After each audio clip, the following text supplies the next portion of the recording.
Bonjour à toutes et à tous. Alors, merci de votre présence pour ce webinaire sur la mobilisation des associations d'usagers pendant la crise sanitaire. Nous allons avoir donc plusieurs intervenants. Alors, je remercie également les intervenants qui sont parmi nous aujourd'hui.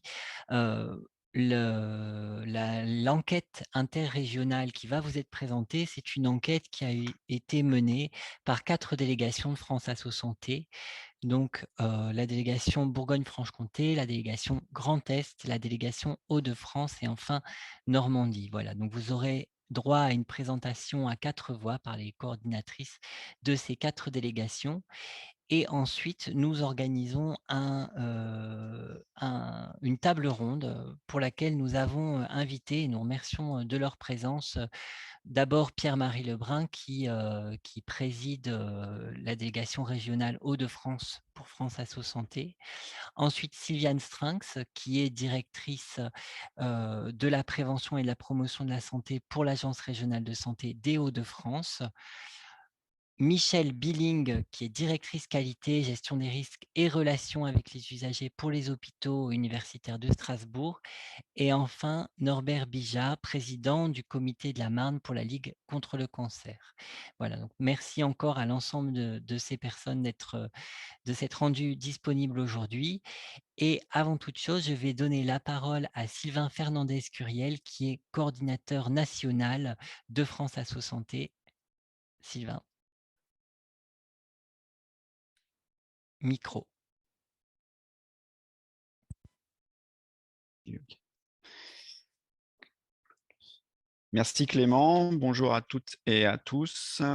Donc, je suis Sylvain Fernandez-Curiel, je suis coordinateur national de France Asso Santé, donc je m'occupe du lien entre le siège de France Asso et les délégations régionales et puis de favoriser le lien entre les délégations régionales elles-mêmes. C'est pourquoi je suis super fier et content d'introduire cette présentation puisque c'est bien une enquête interrégionale qui réunit donc quatre délégations de France Asso Santé, on l'a dit, Normandie, Bourgogne-Franche-Comté, Grand Est et Hauts-de-France. Donc moi, bon, pour introduire, ce que je peux dire, c'est que cette enquête est passionnante. Elle est passionnante parce que déjà, elle réunit quand même 150 associations sur les 4 régions. Donc les associations se sont particulièrement délégations qui ont répondu. Elle est passionnante aussi parce qu'elle a deux volets, un volet qualitatif et un volet quantitatif, ce qui est top sur une enquête de ce genre, puisque ça permet à la fois d'avoir des chiffres qui vous seront présentés et puis aussi d'avoir du verbatim, des témoignages de ces acteurs associatifs. Après, vous verrez que les résultats démontrent qu'il y a du plus et du moins dans les retours qu'on a eus, évidemment, face à cette épidémie qui est complètement inédite, hein, pour notre système de santé et puis pour nous, acteurs associatifs. Et évidemment, ça a fortement impacté l'activité des associations. Donc, ce qu'elles disent, les associations, ce sera présenté plus en détail par les 4 coordinatrices qui vont vous présenter les résultats, mais c'est que quand même l'activité a été mise en veille, qu'il a fallu s'adapter, que le lien avec les bénévoles a été difficile à maintenir, que les pouvoirs publics n'ont pas forcément beaucoup appuyé ces associations face à cette crise, hein, et les ont pas forcément aidés beaucoup, au moins, quand c'est tombé, au début, de l'année 2020 à pouvoir réagir et à pouvoir maintenir le contact à la fois avec les adhérents, mais avec le public, j'ai envie de dire, et notamment avec les personnes malades, pour les associations, de personnes malades qui sont, majoritairement celles qui ont répondu à l'enquête. Des difficultés économiques aussi, qu'ont rencontré ces associations, ce sera souligné, dans les résultats, avec une baisse des dons pour certaines. Mais de côté positif, d'autres ont réussi à trouver des nouveaux dons. Donc on voit bien que ça c'est l'équilibre entre le négatif et le positif. L'appui, encore une fois, des financements, publics qui est toujours difficile à trouver et quand l'activité s'arrête, comme on est souvent financé dans les associations sur de l'activité et des actions, c'est forcément compliqué et donc pour l'avenir, ça pose des questions à ces associations-là les actions, de prévention notamment, qui ont été difficiles à maintenir, même si, et ça c'est l'aspect positif que je tiens à souligner aussi, face à la crise, les associations ont majoritairement répondu, innové, imaginé de nouvelles façons d'avoir du contact, avec le public, avec les adhérents, maintenir ce lien, à la fois dans le domaine de la prévention et de l'accompagnement. Voilà, donc qui a été mise en veille au départ, qui a réussi à se réinventer ensuite. Mais sur toute la partie mise en veille, ce sera quand même intéressant, de se livrer à une enquête plus tard, pour essayer de voir les conséquences, de l'absence, de lien qu'il y a pu avoir au début notamment de l'épidémie. Toutes ces actions qui n'ont pas pu se faire ou moins bien se faire, est-ce que ça aura des conséquences sur, la santé, j'ai envie de dire physique et psychique des personnes que suivent, d'habitude, ces associations qui font un énorme boulot dans le domaine et c'est ça, que je tiens à souligner. Je sais qu'il y a beaucoup des acteurs associatifs qui ont répondu, l'enquête en ligne, donc c'est vraiment les remercier pour tout le travail qui est engagé parce que cette enquête, elle le souligne bien. C'est que c'est un acteur indispensable, ce tissu associatif dans le domaine de la santé. Et voilà, c'est la façon dont ils ont eu de se réinventer, d'inventer un nouveau lien, y compris en s'appuyant sur le numérique. On le verra, dans les résultats, il a bien fallu s'y mettre, tous autant qu'on est, à manipuler ces nouveaux outils. Il y a peut-être un besoin de formation, en tout cas, qui est évoqué dans les résultats, de l'enquête, pour s'y faire mais le numérique ne fait pas tout et il y a un gros désir de revenir au présentiel, ce qu'on arrive à faire un peu en ce moment, même si on commence à parler de 5e vague et que du coup, il va falloir qu'on continue à ce mix entre des outils numériques et du présentiel et voilà, je voulais finir là-dessus, de dire que ce que montre l'enquête, c'est que les associations dans le domaine de la santé, mais d'ailleurs pas que dans le domaine de la santé, là on s'est intéressé à celles qui œuvrent dans le champ de la santé, qui sont les associations rassemblées au sein de France Asso Santé, mais il y en a plein d'autres. En fait, elles sont au cœur du lien social et c'est un mot qui revient, fort dans l'enquête. Ce lien social, il est au cœur de l'engagement de tous ces bénévoles et donc ils ont eux-mêmes pu être perturbés, en termes de lien social au début de l'épidémie et on voit bien qu'ils ont su le réinventer autrement et qu'ils ont hâte de pouvoir pleinement, reprendre, même si ça a repris, encore plus développer et reprendre ces activités de lien social, que c'est la raison d'être des assos, que de maintenir ce lien social. Je pense qu'on en a vraiment, vraiment besoin, actuellement. La campagne, présidentielle actuelle montre qu'il peut y avoir des réflexes un peu individualistes ou de repli sur soi et je pense que les associations sont vraiment là pour ça, pour, aller vers l'autre, accompagner, prévenir, et que les associations ont un rôle majeur dans le domaine. Donc il s'agira aussi, et là je m'adresse plus, aux représentants des pouvoirs publics qui sont là, de le valoriser, de le reconnaître. Il y a un besoin de reconnaissance aussi qui est exprimé, dans les résultats, de l'enquête. Qu'on ne peut pas tout faire en numérique, que le présentiel, est très important et donc très important de garder, ce lien et puis je terminerai en disant que et c'était comme ça que se concluait le communiqué de presse, si je me souviens bien, que, les associations sont un trésor national et donc, très présentes, c'est vrai, sur notre, territoire et qu'il faut le maintenir. À la fois, et c'est le côté positif, elles ont su se réinventer, c'est bien la preuve, elles continueront à se réinventer, mais qu'il faut, les appuyer et que c'est évidemment, l'objet aussi de France Asso Santé que d'être, auprès des associations, de les aider, à continuer ces travaux, d'accompagnement, de prévention, très important, également, qui est c'est souligné par l'enquête.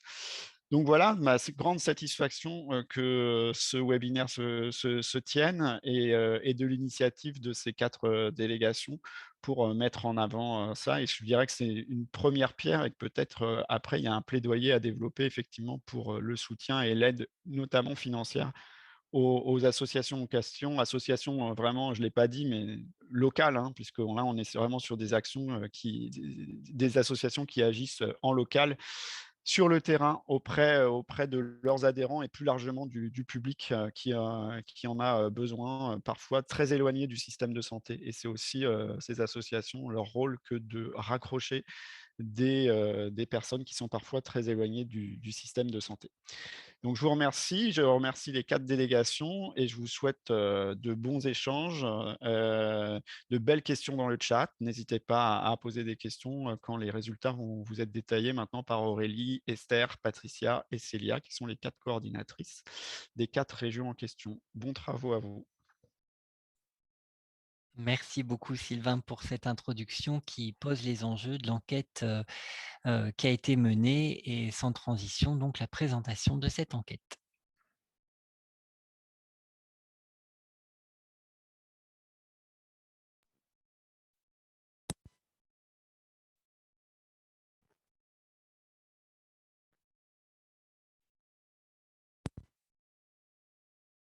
Alors, je ne sais pas qui commence parmi les 4 personnes coordinatrices des délégations régionales.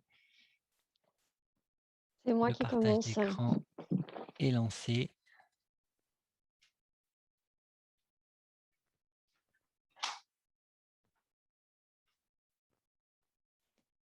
Eh bien, c'est à vous. Bah, merci.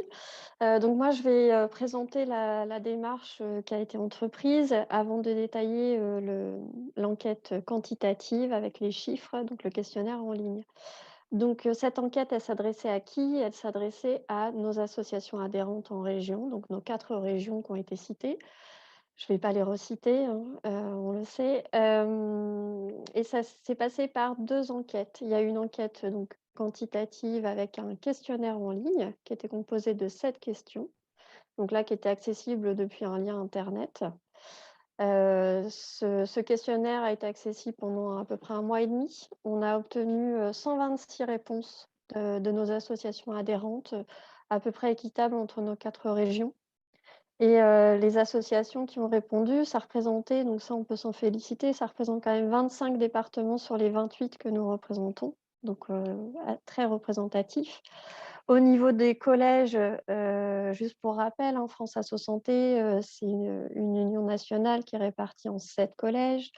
Donc il y a les personnes malades, les personnes âgées, le handicap, les familles, les consommateurs, la précarité et aussi défense, promotion santé, sécurité, santé environnementale. Donc les 7 collèges étaient également, représentés, sur cette enquête, quantitative et qualitative.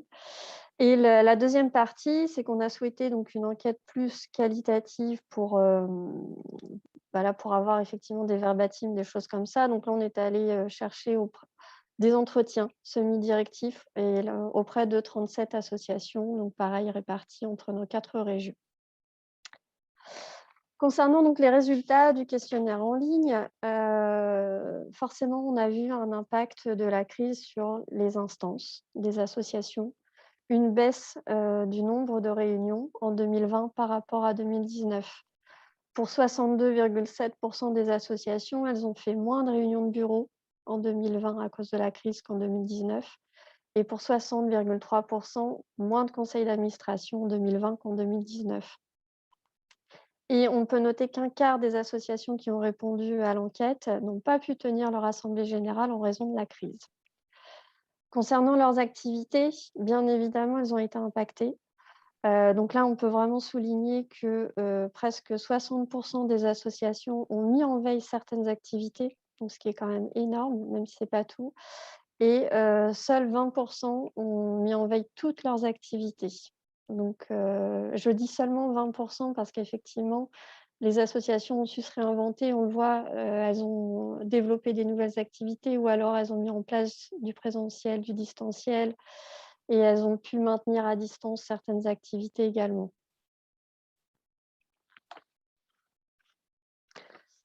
Alors, bravo aux associations qui ont su maintenir le lien avec leurs adhérents parce que tout le monde s'est senti un petit peu démuni, hein, pendant cette crise, ces premiers confinements et les adhérents étaient quand même demandeurs de liens sociaux, donc qui n'ont pas pu se faire en présentiel, mais les associations étaient là pour les soutenir et la majorité des liens qui ont été maintenus, c'est bien évidemment l'écoute. L'écoute qui a été apportée aux membres des associations, donc pour plus de 80 % et l'information. On a eu beaucoup d'informations, il y a eu beaucoup de fake news aussi et c'est vrai que les associations ont essayé de faire le tri dans ces informations et ont été des très bons relais auprès de leurs adhérents. Les associations ont maintenu aussi des échanges, des liens avec, leurs réseaux respectifs, donc à savoir leurs fédérations quand elles en ont une. France Asso Santé, que ce soit au niveau national ou régional, elles ont maintenu également un lien et puis avec les autres associations, de leur, région ou, de leur fédération également locale. Concernant les difficultés qu'on a pu recenser, donc voilà, et malheureusement, il y en a beaucoup et ce sera revenu aussi, ultérieurement dans les autres présentations de mes collègues. La majorité, enfin, comment dire? Plutôt elles ont eu du mal à adapter leurs activités, aux restrictions sanitaires. C'est ce qu'on voit là pour 71,4. C'est vrai que les restrictions changeaient, les consignes sanitaires changeaient, donc s'adapter à ça, ça a été une réelle difficulté pour elles. Elles ont même été contraintes, dans plus de 78 d'annuler ces activités, toujours en raison des consignes sanitaires qui changeaient et il fallait s'adapter. L'outil numérique, ça a été aussi une réelle difficulté, hein, 62,7 l'ont vu comme une difficulté, à se mettre à l'utilisation de ces outils numériques auxquels elles n'étaient pas du tout habituées. On voit aussi, dans les chiffres, hein, la perte de revenus pour presque un tiers des associations. En tout cas, elles le perçoivent comme une difficulté également. Ou l'incertitude de ces revenus et subventions pour, l'année, qui suivait.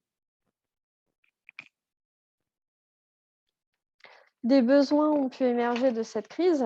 Donc là, forcément, quand on se retrouve confronté à une situation exceptionnelle, qu'on doit s'adapter ou des choses comme ça et le premier besoin qui ressort, c'est forcément la mise à disposition d'outils pour maintenir la vie à distance, puisqu'on s'est tous mis, au distanciel. Donc ça a été un besoin, qui ressort pour, plus de 68 des associations.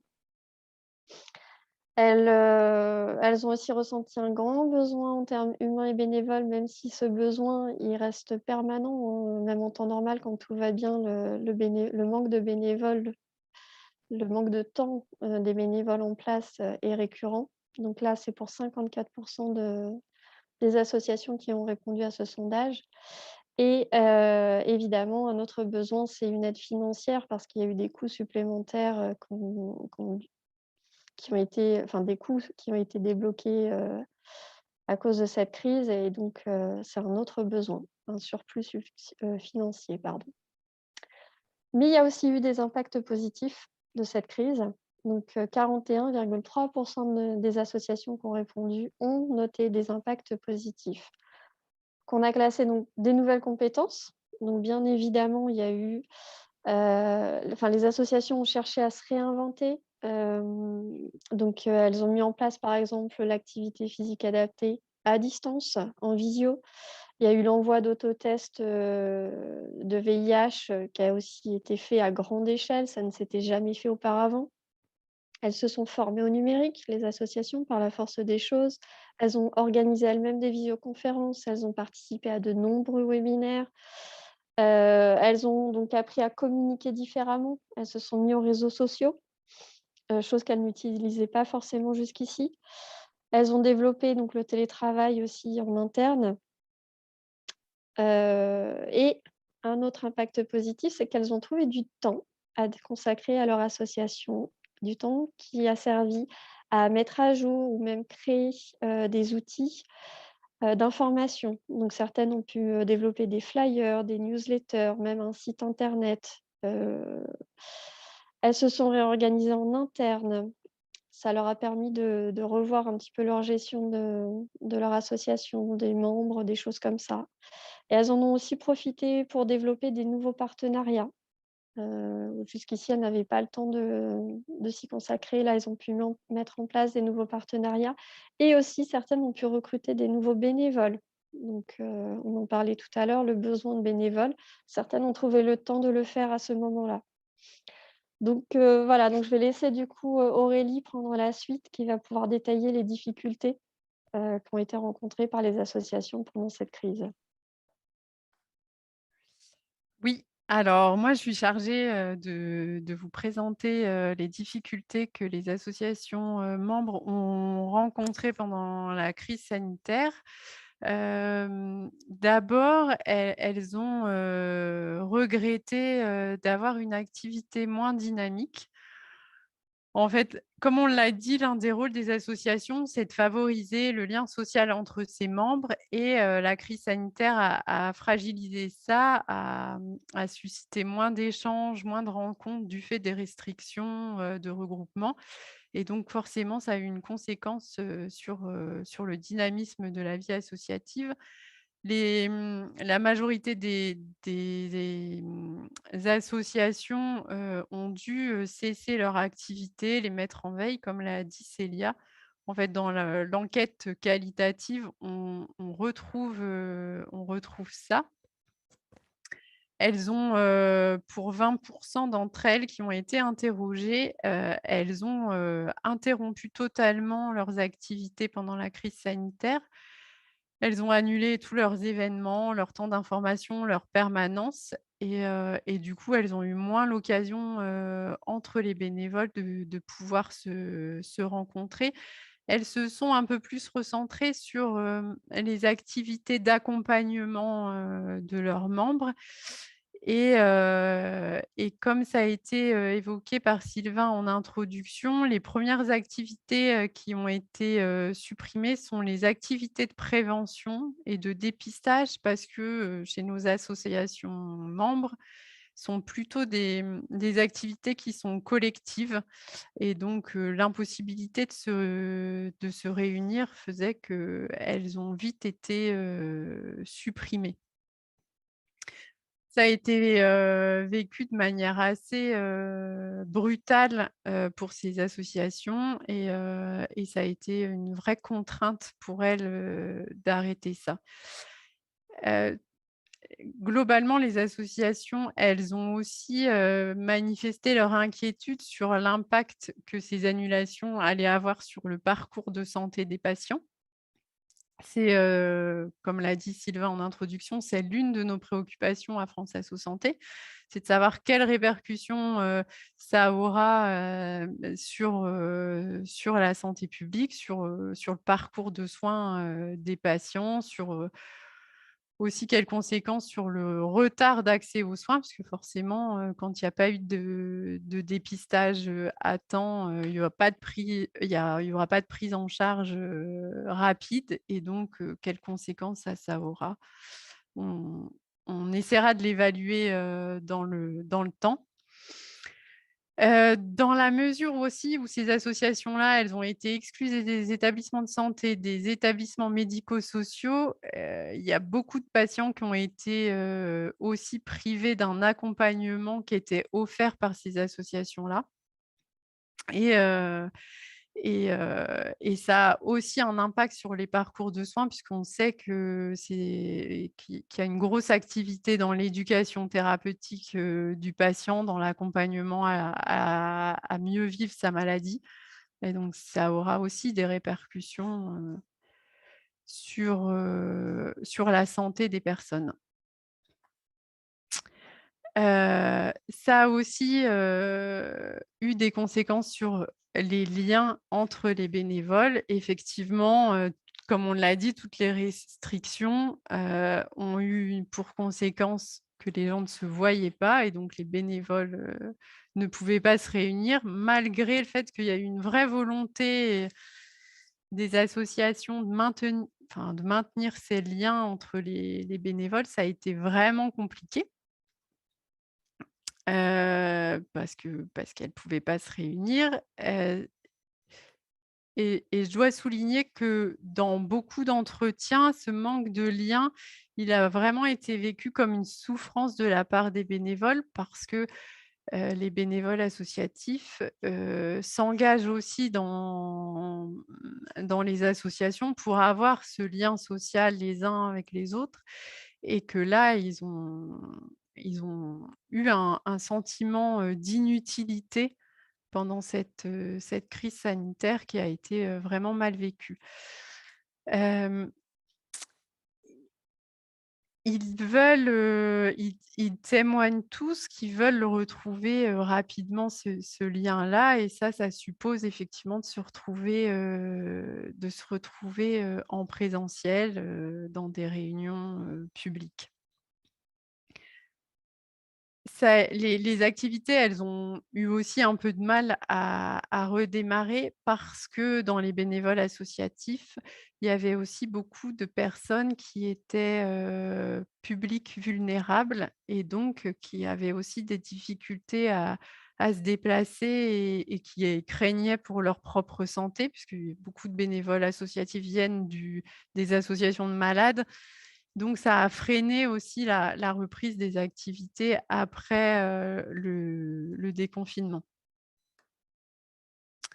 Ça a été, évoqué, l'animation de réseau, elle a dû être faite par le numérique. Or nos associations, elles étaient pas forcément équipées, pas forcément à l'aise.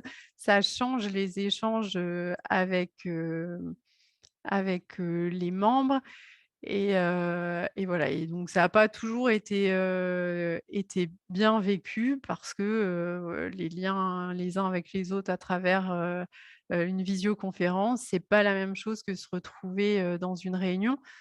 Donc voilà, ça n'a pas toujours été évident. Globalement, les réunions statutaires, elles ont été, moins nombreuses en 2020 qu'en 2021. Parce que, bah, toujours pour la même raison, hein, les gens avaient du mal à se réunir, ensuite il y a eu il y a eu les confinements, il y a eu les couvre-feux, il y a eu, les limitations de déplacement et comme on est, des grandes régions, c'était difficile de trouver un lieu pour se rassembler. Donc elles n'ont pas toujours pu se tenir. 60 des associations ont eu moins de réunions statutaires en 2020 qu'en 2019, notamment des bureaux et des CA. Mais malgré tout ça, elles ont essayé, de maintenir une vie démocratique, alors en étant, inventifs, en utilisant le numérique, en utilisant, les mails, le téléphone, en voilà, en essayant de prendre quand même, des décisions ensemble, mais c'était pas toujours, très facile. Elles ont, l'autre difficulté qu'elles ont rencontrée, c'est qu'elles ont été, fragilisées dans leur partenariat avec le système de santé et dans leur équilibre financier. En fait, elles ont été exclues, des établissements de santé et ça a fragilisé, leurs liens, avec les professionnels de santé puisqu'ils ne pouvaient pas se rencontrer, ils ne pouvaient pas être dans les services, ils ne pouvaient pas être dans les maisons des usagers. Donc ils ont aussi pu, se faire moins connaître, de chacun et elles ont, dans les, entretiens qu'on a menés avec, ces associations, elles ont toutes, souhaité rappeler, que leur activité, elle était essentielle à la prise en charge, des patients et que ça, c'était pas sans conséquence. Le fait de ne pas, les appeler, ne pas se faire connaître auprès des professionnels de santé, ça les a quand même démotivées, dans leur action. Elles ont, aussi du coup exprimé, des craintes par rapport à leurs subventions futures, puisqu'on sait que les subventions, elles sont aussi liées à l'activité des associations et que comme elles ont eu moins d'activités, elles ont peur d'avoir moins de subventions pour la suite. Pour l'instant, c'est plutôt des craintes qui sont exprimées, hein. Il n'y a pas de fait, enfin les pouvoirs publics ne se sont pas, prononcés en ce sens-là, mais en tout cas, elles ont des craintes par rapport à leurs subventions, et au travail futur, que ça ait des répercussions sur leur travail futur.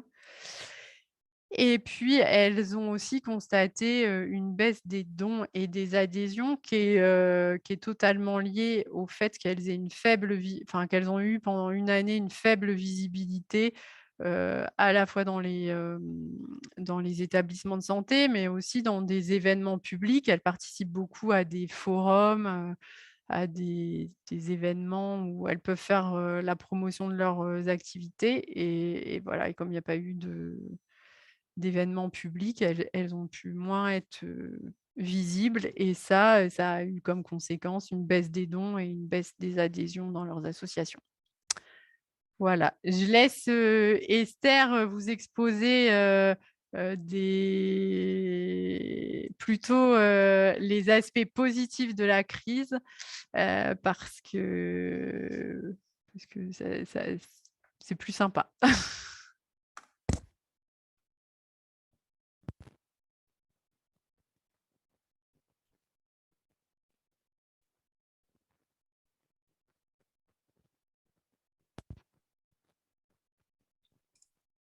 Voilà, excusez-moi.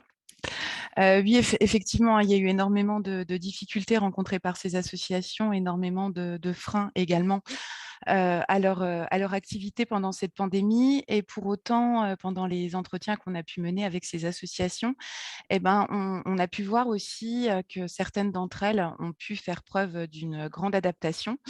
Et heureusement, parce que de ce fait, elles ont pu avoir une véritable plus-value pendant cette crise. Et je vous exposerai également les effets positifs qu'elles retiennent de cet épisode de pandémie. Donc, comment elles se sont adaptées? Finalement, ce dont les associations ont témoigné, c'est qu'elles étaient plutôt conscientes d'avoir une certaine responsabilité, une certaine utilité. Donc, une fois la période de sidération passée à l'annonce du confinement, les présidents et présidentes des associations se sont remis en contact avec les noyaux durs actifs de l'association afin de voir ce qu'elles pouvaient faire dans le contexte qui était imposé à ce moment-là. Ça n'a évidemment pas été simple, hein. Plusieurs d'entre elles ont témoigné que c'était un travail qui était bien plus conséquent qu'une animation en temps normal. Mais on peut malgré tout noter cette réactivité et saluer la réactivité des personnes qui portent ces associations. Cela a été possible pourquoi? Eh bien également parce que ces associations ont pu voir les liens se resserrer assez naturellement durant cette période avec les équipes bénévoles comme salariées d'ailleurs, au nom du principe de solidarité, hein, qu'elles défendent parce qu'elles avaient bien conscience que leur public avait besoin d'elles.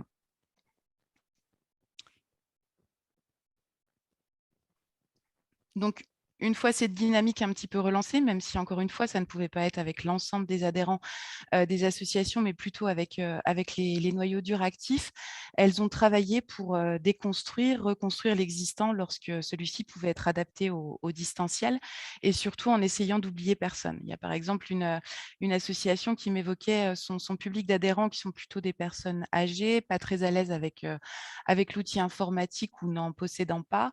Le président s'est un peu tracassé et finalement a organisé des échanges et des réunions grâce à des systèmes de plateformes téléphoniques. Voilà, donc c'est un exemple parmi d'autres, sachant que le véritable objectif de ces associations, la priorité, c'était d'entretenir au maximum les liens préexistants au sein de l'association et puis aussi éviter qu'il y ait des ruptures dans les parcours d'accompagnement qui étaient habituellement menés par les associations. On peut saluer leur grande capacité d'adaptation parce que, comme on l'a déjà dit auparavant, ça a impliqué pour elles qu'elles développent de nouvelles compétences, hein, donc dans le domaine des nouvelles technologies notamment.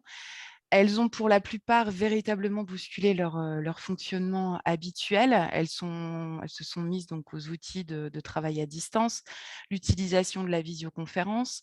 Elles se sont mises aussi pour certaines à cette occasion à l'utilisation des réseaux sociaux. C'est quelque chose qu'elles n'utilisaient pas auparavant, mais là, ça a été l'occasion et c'est vrai que c'était un moyen assez facile pour rester en contact direct et permanent avec les membres de l'association. Et comme nous l'ont exprimé certaines, elles l'ont fait finalement tout en ne sachant pas qu'elles en étaient capables, hein. Ça montre bien les ressources, hein, que les associations peuvent développer au nom des principes qu'elles défendent. Elles l'ont fait, heureusement qu'elles l'ont fait, hein, parce que ça a été une véritable plus-value. Il faut savoir que, enfin, se remettre surtout dans le contexte du premier confinement où certains établissements médico-sociaux ont pu fermer, les administrations étaient fermées et d'autres services étaient également inaccessibles. Ben, les associations qui gèrent du public hébergé ou qui accompagnent du public à leur domicile, elles n'ont pas fermé, elles ont continué de fonctionner comme elles le pouvaient et elles ont joué leur rôle différemment, évidemment. Et elles ont aussi parfois dû jouer le rôle d'autres intervenants qui, à ce moment-là, n'étaient pas en capacité de poursuivre leur activité professionnelle.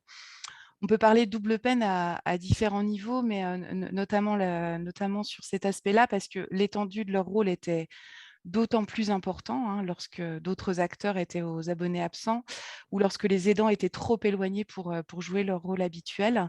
Et parallèlement à ça, c'était beaucoup plus compliqué à mener à ce moment-là. Il y a une association, par exemple, qui nous a parlé du confinement du frigo. Plusieurs de ces bénéficiaires, de ces adhérents, enfin des personnes qu'elle accompagne, dépendaient de tuteurs. Et en fait, sans nouvelles de leur tuteur à ce moment-là, les personnes se sont retrouvées sans ressources en fait, pour pouvoir faire des courses, remplir le frigo. Donc, c'était extrêmement important que l'association soit présente déjà pour constater cette difficulté. Et puis aussi parce que ça a permis à l'association de débloquer des fonds pour faire des courses et remplir les frigos de ces personnes. Et cette mobilisation, même lorsqu'elle n'a été qu'à minima pour certaines associations, ça a été une véritable aide pour leurs adhérents parce qu'elles ont œuvré, on l'a déjà dit et on a dit combien c'était important à conserver du lien social, des échanges, rassurer leur public aussi et leur permettre de ne pas se sentir seuls dans une situation qui était extrêmement anxiogène et inédite en plus. Ces associations aussi, plusieurs d'entre elles nous ont dit que leur principale préoccupation à la levée du premier confinement, c'était de pouvoir organiser des réunions en présentiel, donc évidemment dans des lieux adaptés avec des règles sanitaires respectées, mais ça a été vraiment salué par l'ensemble de leurs adhérents de pouvoir retrouver un semblant de vie normale et en tout cas de véritables contacts humains.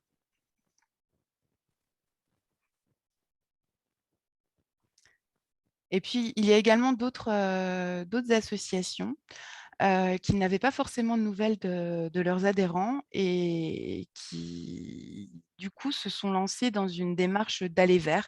C'est-à-dire que c'est elles qui ont décidé de prendre contact, des contacts téléphoniques, mails, afin de vérifier si toutes ces personnes allaient bien, si elles avaient tout ce qu'il leur fallait, si elles avaient besoin de quoi que ce soit. C'est sûr qu'à cette période où tout était fermé, les adhérents n'auraient pas forcément eu le réflexe d'aller vers l'association. C'est pour ça que c'était très important que l'association prenne cette initiative. Et ça a été une démarche qui a été largement saluée par les bénéficiaires.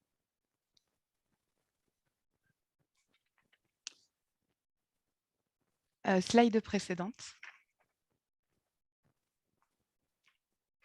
Non, slide suivante, pardon.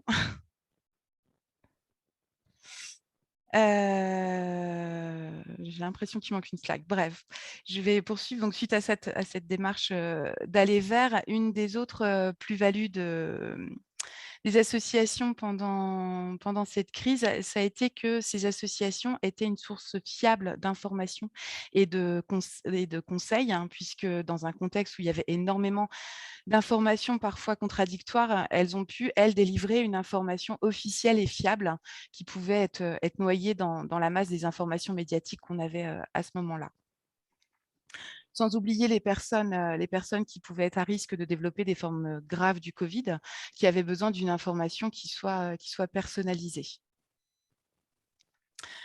Il y a eu une nécessité aussi, dans un deuxième temps, à l'issue du premier confinement, la nécessité pour les personnes à risque de développer des formes graves de Covid, d'avoir une information par rapport à la vaccination. Est-ce qu'ils étaient éligibles ou pas à la vaccination, à partir de quel moment? Et puis actuellement, c'est une information de la part des associations qui est toujours précieuse, par exemple par rapport à la 3e dose. Et elles ont également pu proposer une information adaptée au sens facile à comprendre pour les publics qui en avaient besoin, notamment sur les mesures sanitaires. Il faut savoir que quand on est confronté à des publics vulnérables, il pouvait y avoir deux tendances. Les personnes qui ne comprenaient pas la gravité de la situation et les risques en fait, liés à la contraction de la Covid, mais aussi les personnes qui pouvaient aussi tomber dans une certaine psychose parce qu'on était confinés. Donc, on pouvait passer plus de temps devant les médias et à ce moment-là, tomber dans une tendance assez inverse où on n'osait absolument plus sortir de chez soi. Et pour preuve qu'il y avait un véritable besoin du contact avec ces associations, c'est que les associations qui proposent de l'écoute active ou de l'aide psychologique, elles ont vu augmenter la fréquentation des participants durant cette période, parfois même tripler pour certaines associations. C'est sûr que pour des personnes en bonne santé, sans difficulté particulière, cette période de confinement a déjà été compliquée à vivre, hein. Ça pouvait être source d'angoisse et de besoin d'échange. Mais si on remet cela dans le contexte de nos associations, ça prend une dimension bien supérieure, hein. Lorsqu'on est, par exemple, confronté à des personnes qui souffrent d'addiction ou alors à des personnes qui sont inquiètes parce qu'elles voient leurs soins reportés de semaine en semaine, ou encore pour des aidants qui à partir de ce moment-là, avaient leurs proches aidés à domicile 24 heures sur 24. Ces périodes de restriction ont été dures à vivre et le maintien du contact avec les associations accompagnantes était vraiment indispensable pour ne pas craquer. D'autant plus qu'au début du confinement, les lignes nationales d'aide et d'écoute n'étaient pas encore mises en place, alors que le besoin était déjà là. Et puis l'avantage supplémentaire que cela a été porté par les associations, c'est qu'elles connaissaient bien les soucis des publics rencontrés ainsi que leurs spécificités.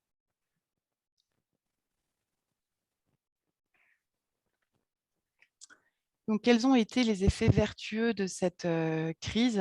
40%, plus de 40% des associations interrogées nous ont dit en ressortir des effets bénéfiques. Tout d'abord, le passage au numérique. Donc, même si le passage au numérique, ça n'a pas été simple ni possible pour tout le monde, ça a permis à certaines de s'imposer, de monter en compétences, mais ça a été aussi porté comme quelque chose de positif parce que ça leur a permis de toucher des personnes qui habituellement sont éloignées géographiquement des actions ou peu mobiles, donc qui du coup ne peuvent pas non plus forcément se déplacer à toutes les actions des associations. Donc ça a contribué à être plus en lien avec des adhérents éloignés et puis à mieux faire connaître certaines associations ou certaines actions. Le deuxième effet vertueux, oui, c'est du temps libre, hein, pour sortir la tête du guidon. On sait que les associations reposent toujours en partie ou totalement sur du temps bénévole, donc sont plutôt en sur-régime perpétuel.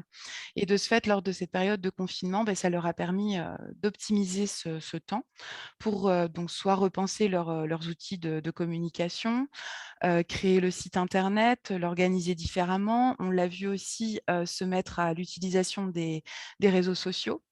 Ça a aussi été l'occasion de revoir la manière d'animer son réseau, de prendre des contacts plus privilégiés aussi avec les adhérents. Il y a une association qui nous a dit avoir contacté ses 200 adhérents pendant cette période et du coup échanger peut-être un peu plus avec eux sur la manière dont l'association fonctionne et sur les attentes des adhérents. Et également un temps pour prendre de nouveaux contacts et développer de nouveaux partenariats.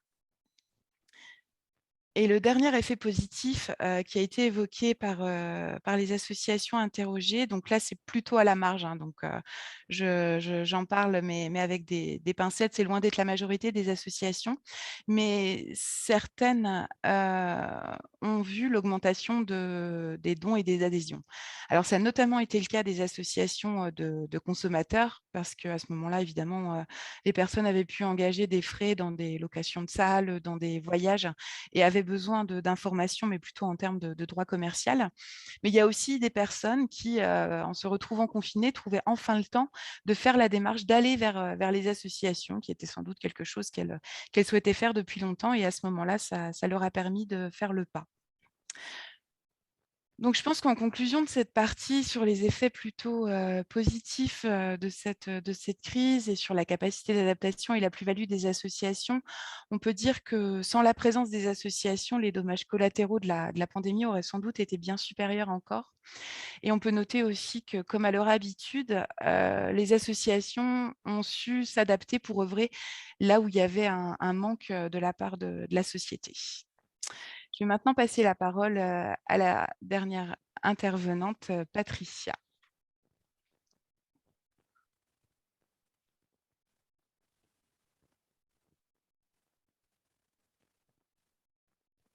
Oui, est-ce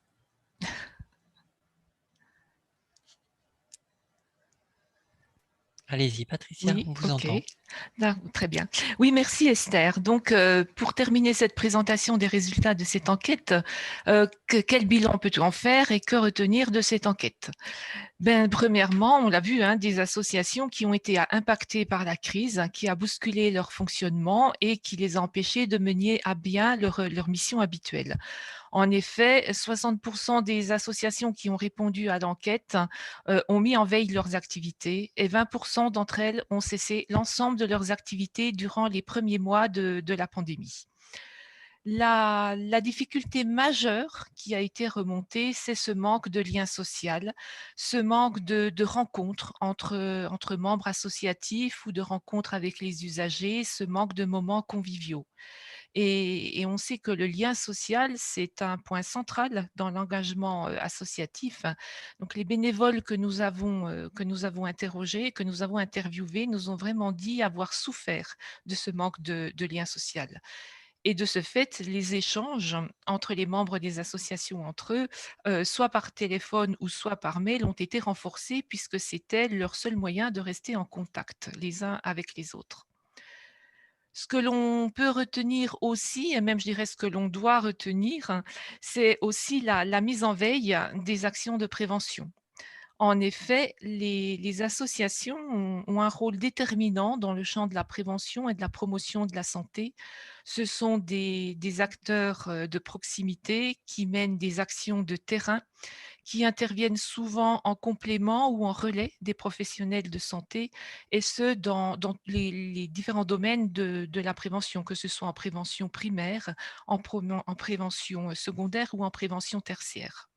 Mais cette crise sanitaire, on l'a vu, elle nous a obligés à restreindre nos déplacements, nos rencontres, et de ce fait, beaucoup d'événements publics ont dû être annulés, des événements qui habituellement sont organisés par nos associations ont dû être annulés durant cette période.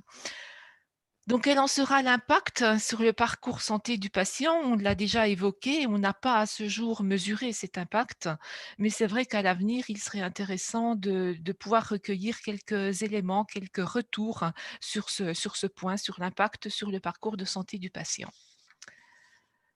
Bon, malgré toutes les difficultés qu'on a pu entendre, malgré ces difficultés, les associations ont su faire preuve d'adaptation pendant cette période de crise. Elles ont modifié leurs pratiques pour proposer de nouvelles activités. Elles ont su rester actives, notamment, on l'a entendu, grâce à l'utilisation des outils numériques, bien qu'elles n'étaient pas du tout équipées pour ce type d'outils au moment de la crise sanitaire. Et cela leur a demandé vraiment, pour certaines, un investissement financier et aussi du temps pour pouvoir s'approprier l'utilisation de ces différents outils. Bon, on l'a entendu aussi, 40% d'entre elles disent retirer des impacts positifs de cette crise, puisqu'en plus de s'être familiarisées à l'utilisation des outils numériques, elles ont pris du recul sur leur façon de fonctionner et elles ont modifié certaines de leurs pratiques. Il faut aussi qu'on ait noté dans ce bilan la mobilisation dont les associations ont fait preuve pour soutenir leurs adhérents. Elles ont pris beaucoup de temps et ont mis beaucoup d'énergie pour maintenir au maximum le lien avec les usagers, les informer, les soutenir, les écouter, les rassurer pendant cette période de crise épidémique. Et leur rôle d'information a été essentiel pendant cette période de crise. Alors, cette enquête, elle a été aussi pour nous l'opportunité de questionner les représentants associatifs sur la perception qu'ils pouvaient avoir de leur place au sein du système de santé, que ce soit en période de crise ou en période normale. Donc déjà, les associations, en réponse à cette question, ont mis en avant leur rôle premier, qui est un rôle d'information des usagers, information du grand public sur la pathologie, la prévention et sur les droits en santé. Donc ce rôle d'information, on l'a vu, elles ont essayé de le maintenir au maximum pendant cette période de crise. Elles nous ont aussi avancé leur rôle de porte-parole de la voix des usagers, leur rôle dans l'accompagnement des parcours de santé, un rôle d'aide de pair à pair, un rôle de relais des professionnels de santé, dans le sens où en complément des actions des professionnels de santé. Le deuxième constat qu'elles ont exprimé, c'est aussi un besoin de reconnaissance. Certaines associations nous ont fait part de leur regret de ne pas avoir plus de visibilité auprès des usagers. Elles pensent que leur activité n'est pas très connue. Bon, j'ai en tête des associations que j'ai interrogées. C'était des, entre guillemets, petites associations, pas beaucoup de moyens, pas de salariés ou peu de salariés. Donc, une difficulté à faire connaître et reconnaître toutes les actions qu'elles peuvent mettre en place. D'autres ont estimé ne pas avoir assez de soutien et de reconnaissance de la part des autorités sanitaires, malgré tout le travail qu'elles pouvaient fournir sur le terrain auprès des usagers. Globalement, elles se disent indispensables aux usagers, mais ressentent un manque de reconnaissance. Et tout ceci a été amplifié par la crise sanitaire qui a marqué vraiment un coup d'arrêt sur cette dynamique. Donc, que dire en conclusion? C'est que de faire reconnaître le rôle des associations, maintenir leur place dans le système de santé, favoriser la pérennisation du secteur associatif, ce sont des enjeux majeurs, et cela particulièrement en temps de crise. En effet, les actions des associations, l'activité des bénévoles contribuent à la qualité de la prise en charge des patients, à la qualité de leur parcours de santé et à la défense des droits des usagers. Donc, en conclusion, au niveau de France Asso Santé, nous réaffirmons l'importance des associations et leur place à part entière dans le système de santé. Donc, voilà pour la présentation des résultats de cette enquête. Donc, merci pour votre attention. Eh bien, merci à toutes les 4 pour cette présentation complète. On n'a pas nécessairement, à ce stade, de questions techniques dans le chat sur la méthode liée à cette enquête. Moi, j'ai envie de vous poser une question quand même avant d'organiser la table ronde. C'est dans quel état d'esprit, finalement, les représentants associatifs que vous avez interrogés, dans quel état d'esprit ils étaient? Est-ce qu'ils étaient démoralisés? Est-ce qu'ils se sentaient, est-ce qu'ils y croyaient encore?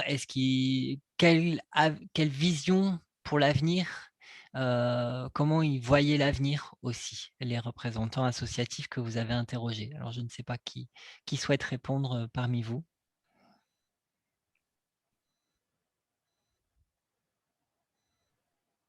Moi, je peux apporter une réponse. En fait, c'est sûr que ça a été une période difficile pour les associations, mais on le voit bien, elles sont restées mobilisées et elles y croient. Elles ont envie de poursuivre leurs activités, de se réunir de nouveau.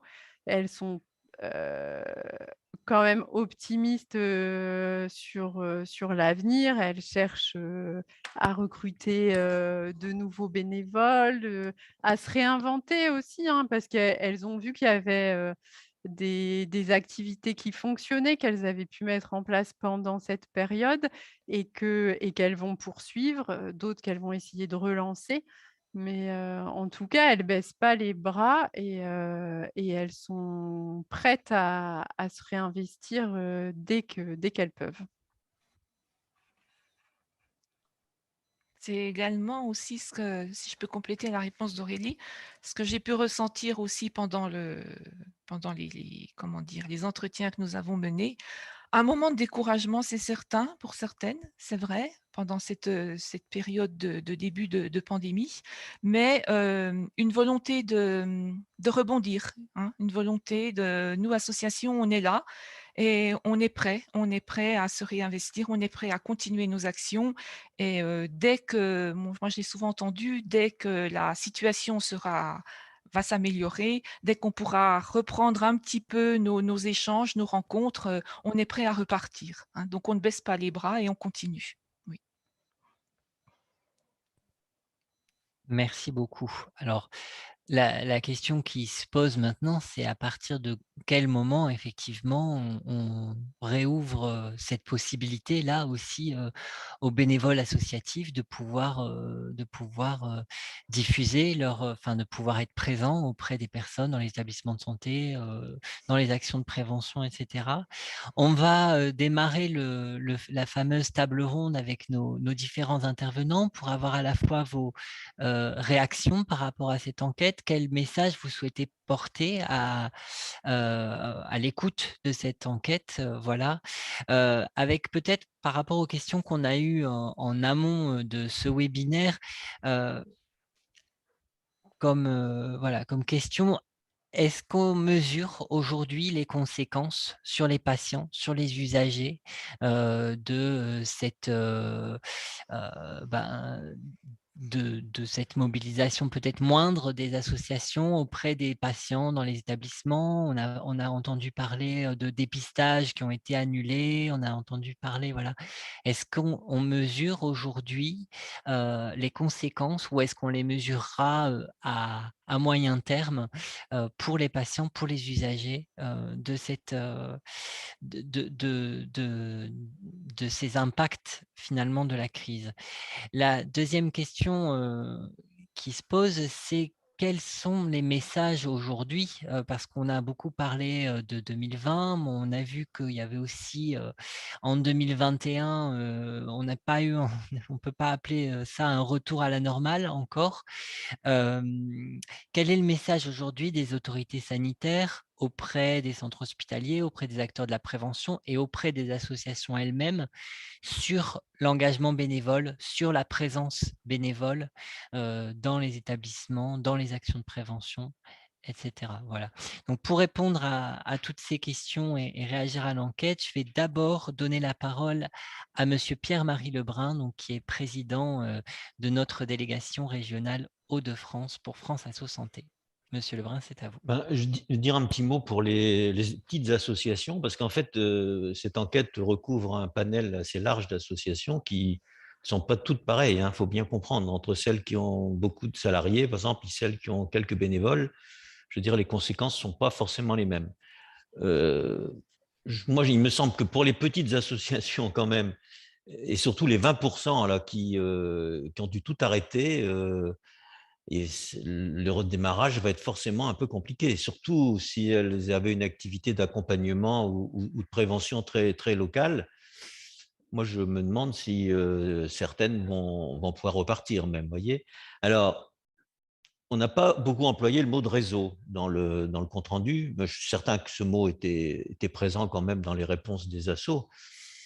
Le réseau, le fonctionnement en réseau, mais on le sait parce qu'on est à France Asso Santé, mais quand même, ou dans une fédé, mais c'est quand même on a vu que c'est une petite garantie quand même pour continuer à échanger, continuer à écouter les autres membres du réseau, continuer à être actif. Je pense qu'il faut le dire parce que c'est aussi pour ça qu'on est organisé et c'est pour ça que beaucoup d'assos sont en des fédérations. Bon, alors, il est bon ton quand on est en région de dire qu'on n'a pas de lien avec sa fédé, etc. Mais ça c'est un discours qui n'est pas forcément tout à fait toujours juste. Il y a manifestement dans cette période, il y a eu des fédés nationales qui ont beaucoup aidé leurs instances locales et c'est tant mieux. Et puis il y a eu des instances alors plus régionales qui se sont organisées en réseau pour être de vrais interlocuteurs des pouvoirs publics. Je pense quand même qu'il faut alors je ne sais pas si ça puisse se faire dans toutes les régions, mais par rapport aux ARS en particulier, il y a eu une écoute d'assauts plutôt de fédérations. Mais bon, enfin, les fédés sont aussi des assos. Donc, moi, j'insisterai sur cette notion de réseau qui est tellement évidente dans le monde associatif qu'on finit par ne plus trop l'évoquer parce qu'elle va de soi. Mais quand on se compare à d'autres mondes, quand même, cette fonction de réseau a été quand même extrêmement importante. Alors maintenant, c'est la mesure de ce qui va se passer dans les établissements de santé. Ben moi, je pense que ça va être compliqué de mesurer. Alors, je vais vous dire pourquoi, à mon avis. Moi, je suis représentant dans un CHU. Faudra, si on veut des chiffres, d'abord, il faudra attendre que les chiffres existent à l'intérieur de son établissement. C'est peut-être pas tout à fait pour tout de suite. Et puis après, il faudra les demander. Hein. C'est-à-dire que tout ça ne va pas aller de soi. Hein. Donc, il ne faut pas croire que parce qu'on va se réunir en commission des usagers, d'un seul coup, on va tout nous expliquer sur ce qui s'est passé comme déprogrammation. C'est assez, ce qui est significatif, c'est quand on parle de déprogrammation dans un hôpital, on répond par un pourcentage. Et ben, moi, je vous assure que les gens qui sont déprogrammés, c'est pas seulement un pourcentage, hein, c'est vraiment des gens, hein, c'est vraiment des gens, c'est vraiment des pathologies. Donc, on a un peu de mal à, peut-être que ce que je dis n'est pas vrai partout, j'espère, mais on a un peu de mal quand même à rentrer dans le détail de ce qui a vraiment été une perte de chance pour des patients en termes de prévention et en termes de soins. Je pense qu'on va le savoir un jour, quoi. Mais ce que je peux dire pour les plaintes, par contre, c'est que manifestement, même les plaintes ont vécu une sidération. Donc, dans mon hôpital, moi, on a vu arriver que, ben, je sais pas, juin, juillet 2021, des plaintes qui étaient un petit peu liées à ce qui s'est passé, pendant la phase un peu compliquée des hôpitaux. Je ne sais pas s'il y aura d'ailleurs beaucoup de plaintes, je ne suis pas du tout sûr, mais en tout cas, quand on les lit de près, ces plaintes-là, elles traduisent bien quand même ce que des gens ont vécu, et ce que des gens ont vécu par rapport à leur pathologie et leurs soins à l'hôpital, mais surtout par l'environnement, la façon dont ils n'ont pas pu voir leurs proches, etc. Enfin, ça, on sait bien que c'était peut-être inévitable, mais enfin, ça reste un reproche qui a existé dans les EHPAD, mais qui est aussi existant au niveau des établissements de santé. Voilà ce que je peux dire à ce moment-ci de la réunion. Eh bien, merci Monsieur Lebrun.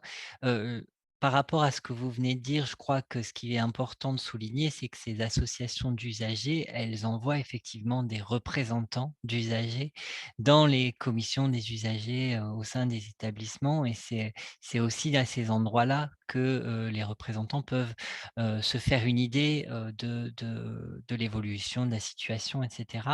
Encore faut-il qu'ils soient tenus informés. Alors, on a mené des enquêtes également, France Asso Santé a également mené des enquêtes sur la mobilisation ou pas des représentants d'usagers et le maintien ou pas de la démocratie sanitaire pendant cette période de crise sanitaire.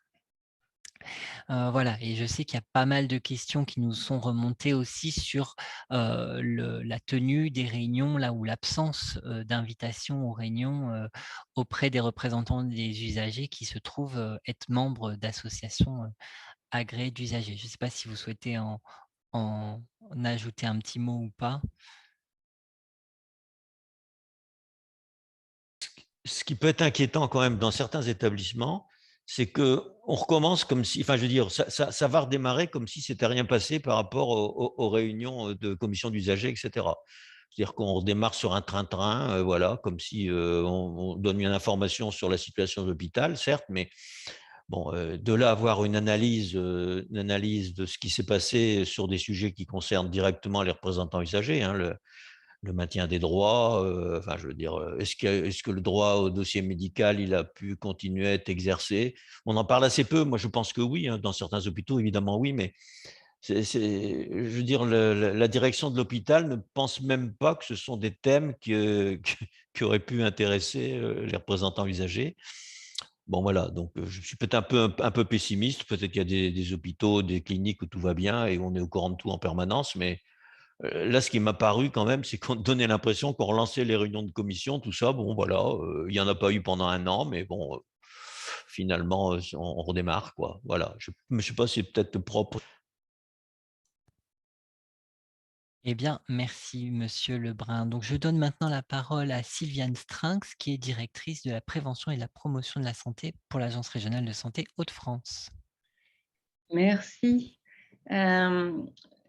Pour peut-être reprendre les deux questions qui ont été posées, et pour commencer par la seconde, quel message aujourd'hui des autorités de santé sur l'engagement des associations d'usagers? Le premier, peut-être, et je pense qu'il est particulièrement important, en tout cas il apparaît dans l'enquête, sur la question de la reconnaissance. Voilà, et de ce point de vue, et là je vais m'exprimer au nom de l'ARS Hauts-de-France, il n'y a vraiment aucune ambiguïté côté ARS Hauts-de-France. Les associations d'usagers sont pour nous des acteurs essentiels du système de santé. Ils sont d'autant plus essentiels sur le champ qui est le mien, qui est celui de la prévention et de la promotion de la santé, d'autant que notre population, je dirais, prioritaire sur laquelle on essaie de porter toute notre attention, ce sont les publics fragiles, ce sont les publics modestes pour lesquels la dimension du lien social et de l'accompagnement est évidemment essentielle. Donc, alors, est-ce que cette demande de reconnaissance doit s'exprimer d'une manière ou d'une autre? Je pense que ça pourrait être intéressant, Pierre-Marie Lebrun, qu'on ait cet échange sur l'expression, en tout cas la formalisation. Je ne sais pas s'il y a un sujet particulier dans les Hauts-de-France. En tout cas, sur le fond et dans la réalité et au quotidien, il n'y a vraiment absolument pas de sujet pour nous. On est sur un partenariat qui pour nous est essentiel. On le voit sur tous les champs. On l'a vu dans cette crise. On l'a vu sur le champ de la vaccination. Voilà. Dire aussi que ça s'est aussi traduit de notre côté dès 2020 et dès le début de la crise par le souci de sécuriser le financement des associations d'usagers. Donc dès le début de l'année et dès le confinement, enfin juste après les annonces, nous sommes revenus vers l'ensemble des associations financées par l'agence dans le cadre de leur programme d'action pour leur indiquer que le budget 2020 était reconduit à l'identique de celui de 2019, en sachant bien que une partie, voire une toute petite partie des projets qui étaient prévus n'allaient pas se mettre en œuvre. Mais il était important pour nous qu'on sécurise de manière à ce que l'ensemble des acteurs du champ associatif puissent rester mobilisés, ne soient pas en difficulté et puissent se relever et reprendre l'ensemble des activités dès que cela serait possible. Et donc, nous avons en fait identifié dans les budgets de chaque association une partie du budget qui n'était adossée à aucune activité, mais qui était laissée à la main de l'association, ne serait-ce que pour s'adapter et s'organiser dans cette période de crise, achat de masques, de gel, formation aux outils numériques, on en parle beaucoup dans l'enquête, voilà, etc., mise en place de plateformes téléphoniques, enfin tout un certain nombre d'actions qui n'étaient pas adossées à des actions de prévention, promotion de la santé auprès de la population, mais qui étaient vraiment essentielles précisément pour que l'association puisse se réinventer, ce que tous ont fait de manière assez extraordinaire. Je le souligne parce qu'on a été assez bluffés par la réactivité, l'adaptabilité. Enfin voilà, c'était voilà, ça c'est vraiment le premier point que je souhaitais souligner. 2021 est de même acabit, puisque globalement les budgets ont été reconduits, voire même augmentés pour un certain nombre d'associations. Et pour dire que du coup, le deuxième message, c'est reprise et rattrapage. Et le fait est que finalement, enfin, c'est la perception que j'en ai, c'est peut-être pas la perception, en tout cas, c'est pas comme ça qu'elle apparaît dans l'enquête. La mise en sommeil des actions de prévention, promotion de la santé a été relativement brève. Elle a évidemment, pendant la période de confinement, quelque part, presque tout s'est arrêté, à part un certain nombre d'actions individuelles sur des populations particulières, très fragiles. On a parlé de la dicto, on a parlé du VIH, où très clairement, la mobilisation s'est poursuivie de manière très différente, évidemment, mais globalement, l'activité ne s'est jamais complètement arrêtée. Elle a repris doucement, différemment, dès la sortie du confinement. les programmes d'éducation thérapeutique, rapidement, en tout cas, ce sont les messages que nous avons passés à tous, nous avons demandé à ce que, de manière différente, de manière adaptée, en distanciel, sur des jauges différentes, etc. Évidemment, tout a dû s'adapter, mais clairement, dès que cela a pu être possible, même de manière restreinte, nous avons exprimé le souhait que tout puisse reprendre dans l'accompagnement individuel et collectif.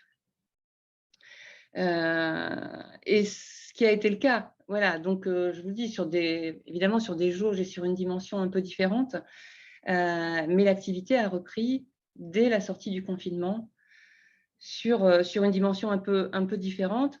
Aujourd'hui, je ne vais pas dire que, je dirais, tout ce qui n'a pas été fait a été rattrapé, parce que devant nous, on a comment dirais-je, un enjeu majeur de recréer du lien social. Je vais remettre quand même dans le contexte, parce que j'ai vu beaucoup, alors c'est vrai, de la souffrance, des regrets de ne pas pouvoir avoir pu faire, oui, effectivement, de constater qu'il y avait des gens en difficulté, en souffrance aussi, parce qu'il n'y avait plus ce lien humain. Quand on a été au cœur de la crise, à un moment donné, on était comment dirais-je, dans une équation où on était sur la préservation de la vie. Et donc, clairement, la préservation de la vie, c'était de l'isolement, c'était du confinement, et c'était dommageable, mais c'était indispensable. Et évidemment, ça a un impact direct sur le lien, qui est le cœur de vos métiers. Mais quelque part, juste quand même pour rappeler que c'était douloureux, mais indispensable à un moment donné pour casser la chaîne de contamination. Même si j'entends, et je pense que la souffrance qui est exprimée dans ce rapport, on l'a tous à nos niveaux et dans nos fonctions, et dans notre vie personnelle et familiale, on l'a tous vécu. Voilà, oui, essentiel. Et on se met en situation de faire en sorte que le tissu associatif puisse rester dynamique et avoir les moyens de fonctionner, avoir les moyens de porter des projets de qualité, ce qui est le cas. Voilà, donc rattraper. Alors, le rattrapage, effectivement, sur un certain nombre de sujets, il se pose, et ça renvoie à la question qui était posée sur l'impact. L'impact de cette diminution d'activité, de cette perte de lien, de ces modalités d'interaction qui évidemment sont bien différentes. Aujourd'hui, on a regardé de plus près les sujets de dépistage des cancers, qui est évidemment un sujet qui nous a inquiétés dès le premier jour. Les invitations au dépistage organisé des cancers a été suspendu le temps du confinement. Il a été repris immédiatement après, avec dans les Hauts-de-France un comité de reprise qui a été installé pour s'efforcer, de récupérer tout le retard des invitations au dépistage pour qu'il n'y ait pas de perte de chance et que la proposition du dépistage puisse être faite à tous ceux qui n'avaient pas pu être conviés pendant les 3 mois. Avec des professionnels de santé qui se sont engagés à ouvrir des rendez-vous dans les cabinets de radio pour les mammos, à mettre à disposition un nombre de rendez-vous conséquents dans les établissements de santé pour les coloscopies. Aujourd'hui, d'une part, tout le retard lié aux invitations a été rattrapé depuis déjà quelques mois. On a retrouvé un rythme sur les mammographies et sur les coloscopies qui est quasi identique à l'avant-crise. Le bémol, c'est qu'une partie des gens qui ont reçu leur invitation en rattrapage aux sorties du confinement, une partie de ces personnes n'ont pas donné suite à l'invitation. On a clairement identifié un niveau d'anxiété, de stress lié à la peur de la contamination qui a empêché un certain nombre de personnes d'aller au-delà et de traduire cette invitation en réalité de dépistage. Ça, c'est le bémol. On ne sait pas si cet écart, on le rattrapera. La lueur d'espoir, c'est que les premiers éléments dont nous disposons sur le stade de cancer au moment du diagnostic n'est pas aggravé. C'est-à-dire qu'aujourd'hui, les personnes qui arrivent la coloscopie et la mammographie, quand on détecte un cancer, on est exactement sur le même stade, il n'y a pas d'aggravation que ce que nous constations avant la crise. Alors, ce sont des données qui restent encore à stabiliser. Elles nous seront plutôt encourageantes, mais voilà, c'est un point d'étape, c'est vraiment quelque chose qu'on regarde de très près.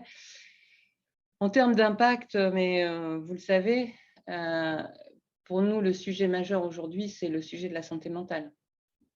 Voilà. Le fait que les associations d'usagers n'aient pas pu se déployer auprès de la population comme elles l'auraient dû, le contexte de la crise aujourd'hui, voilà, les indicateurs en termes de santé mentale sont particulièrement inquiétants. Sur les syndromes d'anxiété, les Hauts-de-France sont malheureusement en haut de la liste. Voilà, donc en tout cas, ce que l'on voit aujourd'hui de manière certaine en termes d'impact est très clairement le fait que les associations n'aient pas pu être au rendez-vous a joué un rôle, oui, avec beaucoup d'autres éléments, bien entendu. C'est en tout cas la seule certitude qu'on ait aujourd'hui, c'est celle-là. Eh bien, merci beaucoup, Madame Strynx. Je donne maintenant la parole à Madame Billing, qui est directrice qualité, gestion des risques et relations avec les usagers pour les hôpitaux universitaires de Strasbourg. Madame Billing, c'est à vous. Bonjour à toutes et à tous. Merci beaucoup de m'avoir associée à cette table ronde que je trouve extrêmement intéressante, tout comme cette enquête dont je partage beaucoup de points, vu bien sûr avec un autre regard. Alors, qu'est-ce que déjà quelques appréciations à propos de l'enquête. Je dirais que comme nous, on l'a fait dans nos établissements, quand on fait un retour d'expérience sur ce qui s'est passé pendant la crise, on s'aperçoit que les choses qui sont vraiment dans notre cœur de métier, qu'on fait bien et qui sont bien ancrées, s'amplifient bien pendant une crise, alors que les choses qui sont peut-être en difficulté, eh bien, elles nous sautent encore peut-être un peu plus au nez. Et moi, avec un regard extérieur, j'ai quand même noté que la force du réseau apparaissait bien plus que ça a peut-être été évoqué dans la présentation, mais en tout cas dans l'enquête, on voit bien que l'ensemble des associations ont pu bénéficier de cette existence de l'interassociatif, des connexions qui existaient, voire même des relations avec France Asso Santé au niveau central. Et je pense que ce tissu est extrêmement précieux. Et peut-être que nos établissements de santé pourraient s'en inspirer en termes de fonctionnement de GHT, parce que je pense que c'est un peu aujourd'hui ce qui est attendu de nos collectifs, c'est de travailler bien sûr aux proches des usagers, mais aussi d'avoir quelque part ce double maillage qui existe entre nous pour la solidarité, pour le partage d'idées, pour le partage de solutions. Moi, j'ai trouvé ça très, très fort. Et bien sûr, le renfort et la capacité d'adaptation sur l'information est pour moi dénote d'un très haut degré de confiance que les usagers font au niveau des associations. Et ça, je trouve que c'est très précieux parce que pour moi, c'est un vrai tremplin pour continuer et que pour les associations poursuivent ce rôle, bien sûr auprès des usagers, mais là, je vais aussi prendre ma casquette de directeur qualité, relations usagers, de plus en plus dans les établissements, parce que vous le savez certainement, nous avons de moins en moins de temps à informer les usagers. Et là, je pense qu'il y a aussi des bonnes passerelles à trouver. La question sur l'impact, je dois dire qu'aujourd'hui, je suis tout aussi démunie que plusieurs d'entre vous pour proposer des solutions. Alors, c'est vrai qu'il y a des impacts mesurables sur des pathologies comme le cancer. Par contre, quand on parle de déprogrammation, aujourd'hui, en particulier au niveau des blocs opératoires, tout ce qu'on n'a pas fait pendant la crise parce que les réanimations étaient occupées à prendre en charge les patients, on a à peine pu en rattraper un peu entre la première vague et l'arrivée de la deuxième. Et puis, aujourd'hui, ça se complique de toutes les difficultés de ressources que l'on peut avoir dans les blocs opératoires en particulier, mais voire de manière générale dans les ressources soignantes et médicales dans nos établissements. Et donc, l'impact, je pense qu'il va s'amplifier, mais même sans qu'on ait pu le mesurer. Aujourd'hui, moi, je le mesure avec les réclamations. On a tous les jours des patients qui nous appellent, tous les jours des patients qui viennent nous dire « c'est la 3e fois qu'on repousse mon opération, ça fait 6 mois que je je suis clouée au lit de douleur, mais qu'est-ce que vous faites? Comment mesurer tout ça? Ce sont des jours de délai de plus, mais je ne sais pas si je peux le mesurer en nombre de réclamations parce que ce n'est sans doute pas représentatif, mais je ne sais pas si aujourd'hui on a déjà des outils qui nous permettent vraiment de mesurer cet impact, je dirais quelquefois cette dégradation de la qualité de la prise en charge en termes de délai. Je crois que pour moi, c'est sans doute un des sujets les plus importants. Alors, moi, j'ai trouvé un point positif, c'est l'obligation de s'arrêter. Je ne sais pas comment vous vivez vos vies associatives ou vos vies dans les instances, mais on ne s'arrête jamais et on ne prend jamais le temps de se poser la question, mais ça sert à quoi de pédaler comme des petits hamsters? Est-ce qu'on ne pourrait pas s'arrêter un peu pour réfléchir ensemble, peut-être avec d'autres personnes, à notre place, notre position, notre manière de travailler, la qualité de nos réunions, leur capacité à répondre à des questions et à conclure et à suivre des actions. Je pense que ça, pour moi, c'est un temps que j'aimerais en tout cas qu'on continue. Parce que s'arrêter de temps en temps, c'est extrêmement important et on ne le fait pas. Là, on a été obligé. C'est peut-être quelque chose qu'il faut continuer et voir intégrer dans notre mode de management, que de temps en temps, on s'arrête. On ne fait pas juste un bilan vite fait, bien fait. Non, on s'arrête et on réfléchit. J'ai trouvé que c'était extrêmement précieux.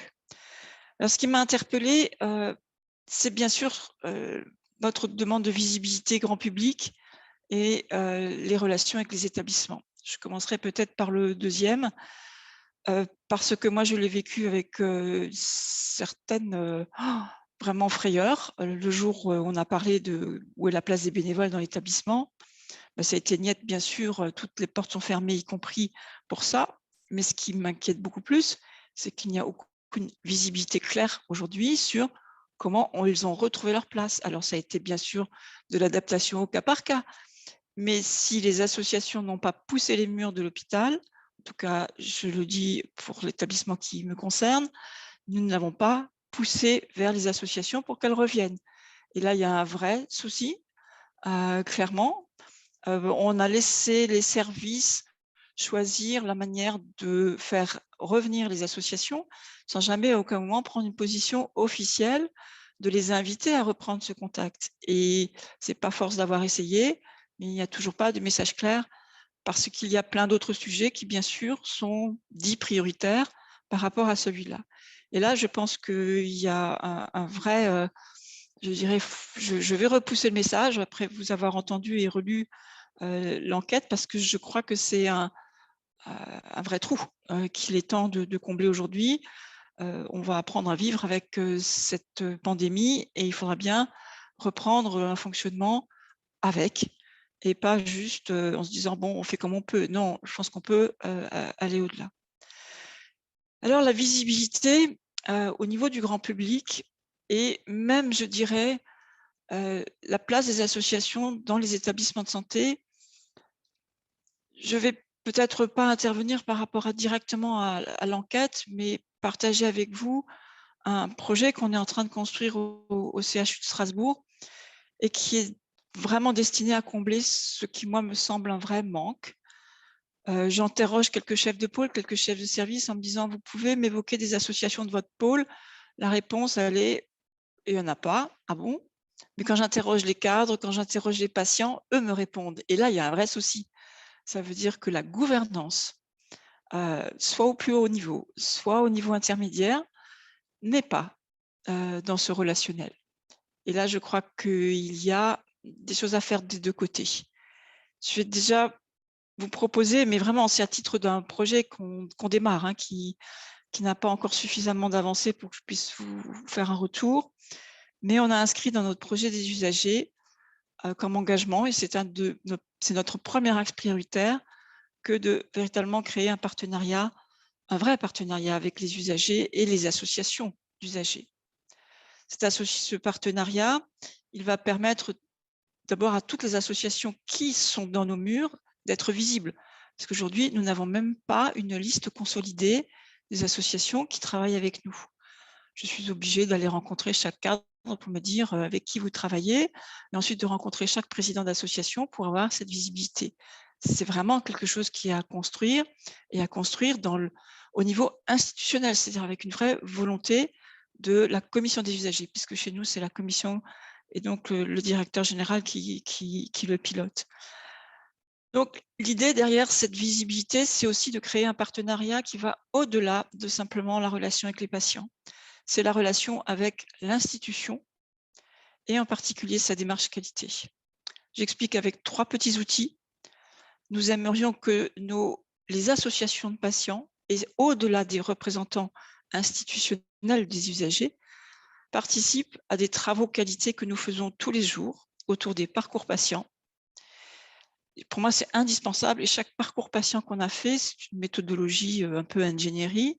Chaque fois que nous le faisons avec des représentants des associations, eh bien, on voit arriver des questions, on voit arriver des choses pratiques dans lesquelles les soignants ne se sont pas posé la question, les professionnels n'ont pas fait de lien et dans lesquels on peut rajouter des éléments qui favorisent la prise en charge des patients et leur facilitent la vie, soit dans leur parcours hospitalier, mais surtout en amont et encore plus en aval. Et donc, cette contribution autour de table avec les professionnels à la construction d'un parcours et des filières de soins, pour moi, c'est indispensable. Et ce ne sont pas avec nos 6 représentants des usagers que nous pouvons construire l'à peu près 250 parcours patients que nous avons aujourd'hui à construire. C'est impossible.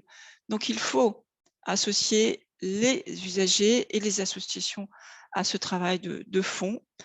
Il faut aussi les associer aux travaux des commissions. Pareil, on a 35 commissions officielles. Comment voulez-vous qu'ils se réunissent quelques-unes tous les mois, quelquefois plus souvent? Nos représentants des usagers sont présents, mais voilà, ils ne peuvent pas non plus être partout. Et puis, je crois que de plus en plus, on peut associer les usagers et donc les associations à des choses comme des interviews des patients dans des méthodologies qualité que sont le patient traceur. Beaucoup d'établissements commencent à le faire. Là aussi, on a vraiment, je dirais, une intégration des associations, non pas uniquement dans le parcours des usagers, mais dans la démarche, je dirais, managériale et qualité gestion des risques des usagers. Moi qui pilote les 3 sujets, je peux vous dire que chaque fois qu'on a pu le faire, c'est extrêmement précieux. Et là, je crois qu'il y a sans doute aussi un partenariat avec France Asso Santé à consolider, sans doute aussi un soutien de l'ARS à avoir sur ces partenariats, parce qu'on sort des clous législatifs. Sur quel droit je choisirais ou nous choisirions un usager issu d'une association pour être officiellement dans un groupe de travail? Je ne sais pas. J'invente un statut qui n'existe pas. Les premiers qui ont été inquiets de cette nouvelle implication des usagers ont été les représentants des usagers eux-mêmes, parce que nous, on a un statut, on a une assurance, mais ceux-là, ils représentent qui, ils représentent quoi? C'est pas simple et je sais qu'on prend des risques en faisant ce genre de choses. Donc voilà, c'est peut-être quelque chose de… Alors, on en est au tout début. J'ai eu 2-3 expériences qui sont très positives déjà à partager, mais je crois que c'est un champ à ouvrir et il permet clairement d'avoir au niveau institutionnel une autre forme de visibilité et de reconnaissance des associations au niveau de l'institution. Et je pense que c'est important. Aujourd'hui, la reconnaissance, elle est claire au niveau des usagers, des patients qui partagent avec vous les activités, l'information, l'éducation thérapeutique. Mais je crois qu'il y a encore un pas à passer au niveau de la gouvernance des établissements et du fonctionnement des établissements. Voilà. Donc, c'est quelque chose dont j'espère pouvoir en parler encore dans 6 mois, mais j'espère surtout que ça va se pérenniser au niveau des US, parce que le projet des usagers a été inscrit au projet d'établissement. Eh bien, merci beaucoup, Madame Billing. Je pense que c'était intéressant d'avoir que vous puissiez exprimer cette place des associations dans le parcours des patients.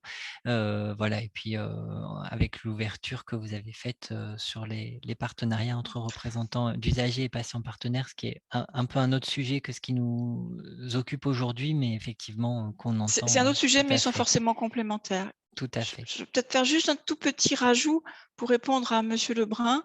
Nous avons fait à la fin de la première vague un rétex spécifiquement orienté auprès des usagers, avec l'analyse de tous les questionnaires, de toutes les enquêtes de satisfaction que nous avons pu continuer, y compris l'enquête ISATIS, avec un travail sur la gestion de mots associés à la crise ou à des retards, enfin tout ce qui pouvait être associé.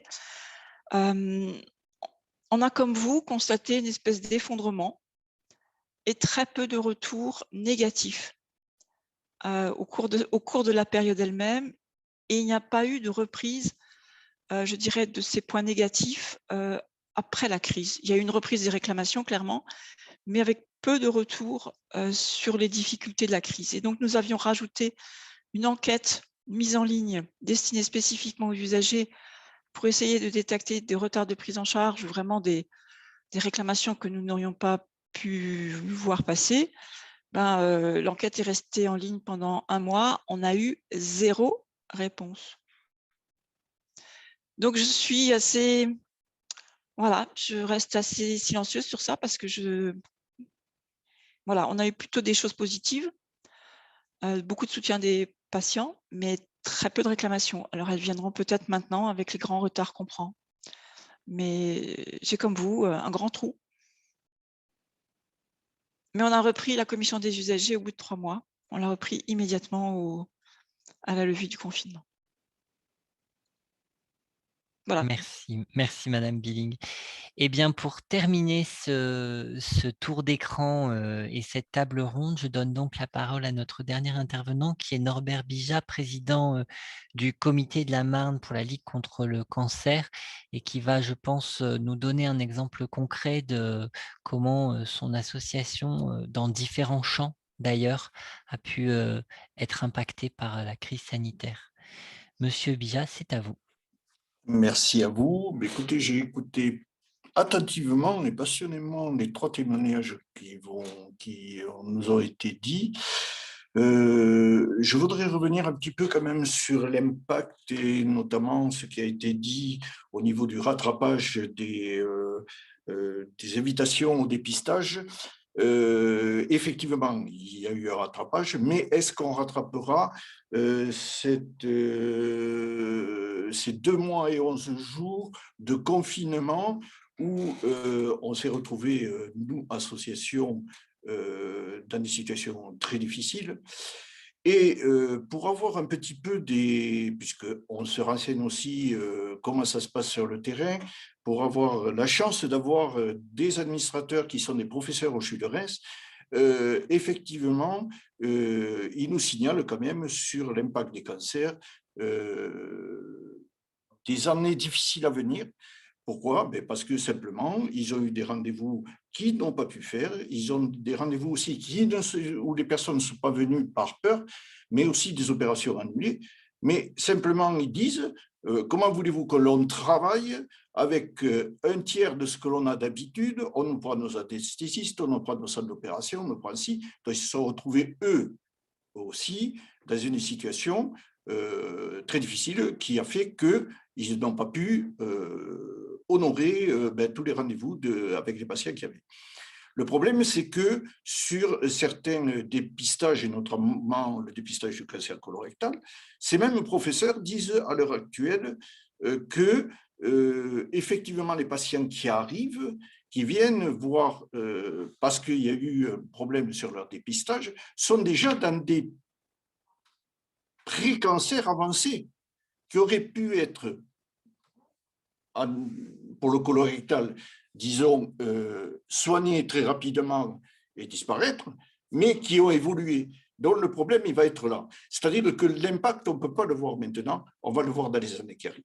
Ça, c'est sûr. Et nous, Ligue contre le cancer, on est persuadés qu'il y aura une augmentation au niveau des cancers, que ce soit sur le cancer du sein, que ce soit sur le colorectal, parce que, voilà, on avait pris ce retard. Et il faut rappeler que pendant 2 mois et 11 jours, nous avons complètement cessé d'exister. Et ça a été très violent. Alors moi, je vais parler un peu au nom des associations aussi. Moi, je me souviendrai toujours, toute ma vie, du 1er mars, où je suis parti de mon bureau en baissant le rideau et en ne sachant pas quand j'allais le rouvrir. Du jour au lendemain, on nous annonce qu'on est confiné, sans préparation aucune, avec des patients qui comptent sur nous. Il a fallu tout remettre en route. Ça a été un travail immense. Mes 3 salariés ont travaillé chez eux à des heures pas possibles pour essayer de maintenir ces contacts, de pouvoir privilégier nos psychologues. C'est moi qui avais dit qu'on avait augmenté de 3 journées supplémentaires des psychologues, ont été littéralement débordés. Elles ont travaillé par téléphone. Voilà. Donc, ça a été, franchement, ça a été très, très dur. Et je pense que ça a été très dur aussi pour les autres associations. Ça a été très dur, justement, pour essayer de garder le contact avec nos patients. Ça a été énormément dur pour essayer de garder le contact avec nos bénévoles. Et ça a été aussi extrêmement dur financièrement. Parce que, ça il faut le dire, vous l'avez dit sur votre enquête que je trouve très bien faite, financièrement, il y a des associations, alors je ne parle pas de la Ligue contre le cancer parce qu'on est une grosse association, mais il y a certaines associations, moi je discute beaucoup avec eux, ils ont des difficultés énormes. Et je pense qu'il faudra faire quelque chose pour que ces associations puissent continuer de vivre. La reprise, elle s'est faite. Elle s'est faite petit à petit, avec beaucoup de difficultés aussi, pour relancer un petit peu nos bénévoles dans le bain, parce que nous avons des actions, en fin de compte, où les bénévoles sont sur le terrain. Dans la mesure où on ne pouvait plus aller sur le terrain, les bénévoles se sont retrouvés chez eux, voilà, sans pouvoir rien faire. Donc, on recommence à reprendre. On a surtout travaillé beaucoup sur le contact avec les patients, parce que j'ai entendu que certains, et je le sais, certains comités ou certaines associations avaient fait de la gymnastique adaptée par visio et tout ça. Nous ne l'avons pas fait, parce qu'on considère déjà que la gymnastique adaptée, c'est quelque chose qui doit être très bien encadré et que sur un écran, voir les mouvements des personnes, même si la technologie veut que on voit tout bien, c'est pas toujours évident. Et pour essayer d'éviter un accident qui aurait pu se produire, nous ne l'avons pas fait. Donc tout ça, on le remet en place tout doucement, mais maintenant avec d'autres difficultés. La difficulté, c'est que on remet en place des actions avec des exigences, et tout à fait normales, qui sont le pass sanitaire, qui sont... alors, chez nous, vous avez des patients qui ne peuvent pas être vaccinés. Donc, comment on va faire pour dire à ces patients ah ben non, vous ne pouvez pas être vacciné, vous ne pouvez pas faire participer aux soins, aux ateliers, aux soins de support. Non, ce n'est pas possible. Donc, voilà, tout ça, c'est à remettre. On n'en est pas sorti encore. On n'est même pas sorti... On ne sait même pas si on est sorti vraiment de cette pandémie. Hein. Voilà. Donc, il y a énormément de difficultés chez les associations. Je remercie quand même les ARS, parce que les ARS nous soutiennent beaucoup. J'ai beaucoup écouté le discours de Mme Billy, et je le trouve vraiment très intéressant, notamment sur le fait d'investissement des institutions par rapport aux droits des usagers, par rapport aux représentants des usagers. Chez nous, les établissements hospitaliers comme le CHUDRES, comme l'hôpital d'Épernay, enfin pas mal d'établissements, ont très bien compris le système et vont un petit peu dans le sens qu'a proposé Mme Billy. Nous y travaillons beaucoup, nous investissons beaucoup sur ça aussi. Je pense que aussi cette reprise, alors c'est vrai que je trouve que la reprise des CDU a été un peu longue, qu'il y a eu cette coupure où on s'est retrouvé sans nouvelles. Effectivement, on peut se poser la question que sur les CDU qu'on reprend, on a très peu de réclamations concernant la période de la Covid, mais je trouve que alors c'est mon sentiment personnel, on s'est retrouvé beaucoup plus investi par rapport à ce qu'attendent de nous les établissements hospitaliers au niveau de notre présence dans les établissements. Notamment, bien sûr, c'est parce qu'on arrive sur la certification 2020 aussi, donc bien sûr, ils ont besoin aussi que l'on soit participatif et surtout qu'on aille dans le bon sens, hein, et qu'on puisse dire des choses qui sont négatives ou positives pour l'établissement. Mais aussi, il y a cette demande de participation à divers comités, que ce soit, si je prends le Sud-Est, nous participons sur la construction du nouvel hôpital. Donc voilà, c'est très intéressant de pouvoir dire et regarder ce qui peut être bien pour le patient et ce qui ne peut pas être bien pour le patient. Moi, je n'ai pas de souci trop à me faire pour l'instant sur le côté représentant des usagers par rapport aux établissements hospitaliers. C'est peut-être pas pour tous. Nous, dans la Marne, on a quand même pour avoir un petit peu de contact avec les autres comités, ce sentiment que la reprise est beaucoup plus forte que ce que nous, on a quitté au moment de la fin de nos CDU. C'est de bonne guerre. Moi, le message que je veux laisser aujourd'hui et entendre, c'est qu'il ne faut pas nous laisser tomber les associations. Je ne parle pas de la Ligue contre le cancer, mais regardons autour de nous des associations qui œuvrent pour la santé. Il y en a beaucoup, et qui sont en grande difficulté. Moi, et la Ligue a très bien compris qu'à l'heure actuelle, il faut qu'on s'ouvre, nous, de plus en plus vers les autres associations, qu'on travaille de plus en plus ensemble. Pour moi, c'est fini un petit peu, moi je suis la Ligue, moi je suis l'AFD, moi je suis ça, il faut qu'on travaille tous ensemble. Que ce soit les handicaps, que ce soit la santé mentale, que ce soit... La maladie, elle est pour tout le monde. Donc, il faut absolument qu'on ait cette homogénéité entre associations si on veut réellement s'en sortir. Si on ne le fait pas, je pense qu'il y a des associations qui vont laisser, comme on dit un petit peu, ils vont laisser des plumes. Voilà. Merci, Monsieur Bijat. Alors, j'aurais une question tout de suite pour vous, parce qu'on a beaucoup parlé les uns et les autres du premier confinement et de la sidération du premier confinement et de la lourdeur, si je peux dire comme ça, du premier confinement. Mais finalement, de novembre 2020 à mai 2021, on a eu une très longue période entre la deuxième et la troisième vague, avec des reconfinements, avec des restrictions de regroupement, avec des couvre-feux, avec voilà, des restrictions de déplacement. Et vos actions collectives de prévention, j'imagine que c'est sur ce temps-là, sur ce temps long, là aussi, qu'elles ont été impactées, qu'il n'y a pas uniquement des impacts du premier confinement.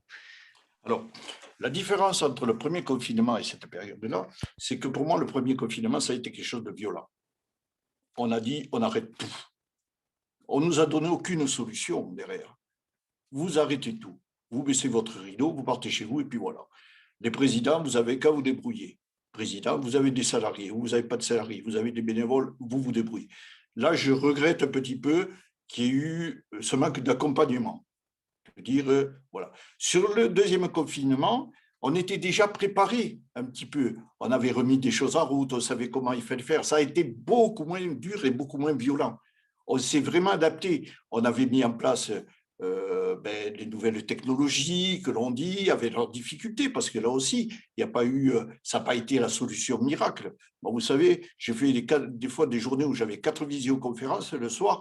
J'en avais ras-le-bol, hein, j'en pouvais plus des visioconférences. Les réunions, c'était toujours en visioconférence, donc c'était lourd. Mais on s'était adapté, on avait mis des choses en place. Dans la deuxième période confinement avec certaines restrictions a été moins violente et on a pu, je dirais, continuer à fonctionner, mais on était déjà adapté à ce qu'il fallait faire. Premier confinement, c'est surtout sur cela que j'insiste, c'est celui qui laissera le plus de traces à feu de camp. Pour moi, c'est celui qui va laisser le plus de traces. Ok, eh bien merci Monsieur Bijat. Une question pour Madame Billing qui nous vient du chat. Est-ce que vous pensez que finalement les attentes des patients que les patients ont minoré leurs attentes par rapport à la crise qui était en cours et par rapport à leur parcours de soins? Alors, j'ai pas d'éléments factuels, je dirais formalisés ou d'enquête particulière sur ça, mais c'est quand même l'impression qu'on a. Moi, j'ai beaucoup été présente aux urgences pendant la crise et on voyait bien, en fait, des comportements qui sont totalement différents de ceux qu'on retrouve maintenant avec 1 an de recul. On voyait bien qu'en fait, certains patients, même dans des états difficiles, s'excusaient d'être là. C'était vraiment je pense qu'il y avait à ce moment-là, on a vu la bobologie, même dans les mois qui ont précédé, enfin qui ont suivi le déconfinement, a clairement diminué. Et je pense qu'il y a eu, je ne sais pas si c'est le bon mot, mais une forme de solidarité globale qui font que les gens se sont peut-être un peu moins exprimés en termes de réclamations ou de besoins. Et bon, ça revient, je pense, assez fort maintenant. Où il y a une impatience, voire une certaine agressivité qui remonte fortement. Mais je crois que ça ne se voit pas que dans les services de soins. Mais j'ai vraiment l'impression, quand on a analysé, par exemple, l'enquête ISATIS, il y a quand même beaucoup de commentaires qui sont restés. C'est une enquête qui a continué à tourner pendant la pandémie, enfin pendant le premier confinement. Et à travers les choses, on voyait bien, bon, ça n'a pas été terrible de ce côté-là, mais je comprends, les professionnels étaient en grande difficulté. Et ce qu'il faut souligner, c'est vraiment le grand travail des professionnels. Donc, je pense qu'ils ont volontairement ou en solidarité minoré leurs attentes et leurs besoins. Oui, c'est un sentiment que j'ai, oui. Alors, nous approchons doucement de la conclusion de ce webinaire. Je vais donner en dernier lieu la parole à Monsieur Lebrun pour apporter justement son mot de conclusion. Est-ce qu'avant cela, il y a des souhaits de la part des différents intervenants de réaction par rapport à ce qui a été dit par les uns et les autres?